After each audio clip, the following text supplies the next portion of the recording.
Liste électorale. La vérité sera sur les cas de Laurent Gbagbo, Guillaume Soro et Charles Blé Goudé. Pour plus d'informations, après le générique.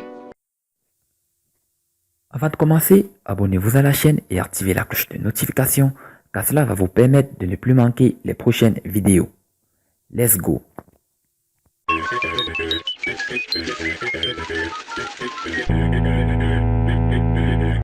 La phase du contentieux sur la liste électorale démarre effectivement le 5 août 2020, informe un communiqué publié sur le site de la CEI, l'organe en charge de la conduite du processus électoral.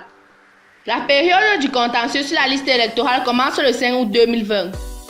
À l'issue de l'opération complète de mise à jour du fichier électoral, la liste électorale provisoire de 2020 compte 5 500 000 Français, par rapport à la liste de 2010 où on comptait 6 595 790 électeurs, a déclaré mercredi Kouibie Koulibaly, président de la commission électorale indépendante en abrégé CEI, lors de la cérémonie de remise officielle de la liste électorale.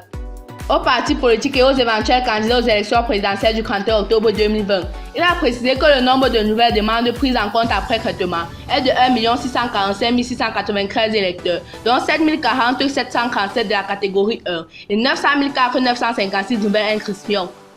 La phase du contentieux sur le listing électoral provisoire démarre avec l'affichage, à compter de ce samedi 1er au 4 août prochain, du listing électoral dans les différents lieux de vote. La période du contentieux, elle commence le 5 août 2020.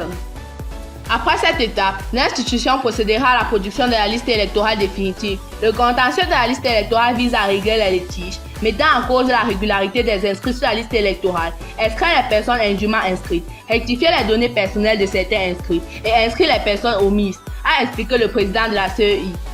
Trois types de contentieux de la liste électorale sont à dénombrer, à savoir le contentieux de l'inscription des personnes omises, le contentieux des omissions et irrégularités personnelles et le contentieux de la radiation des personnes décédées ou ayant perdu leur qualité d'électeur ou indûment inscrites.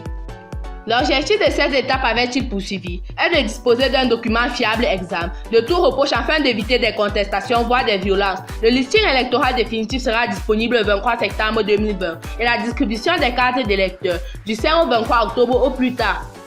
Ce processus permettra de savoir la vérité sur la situation de Laurent Gbagbo, Charles Blé Goudé et Guillaume Soro, condamnés chacun à 20 ans de prison par la justice ivoirienne.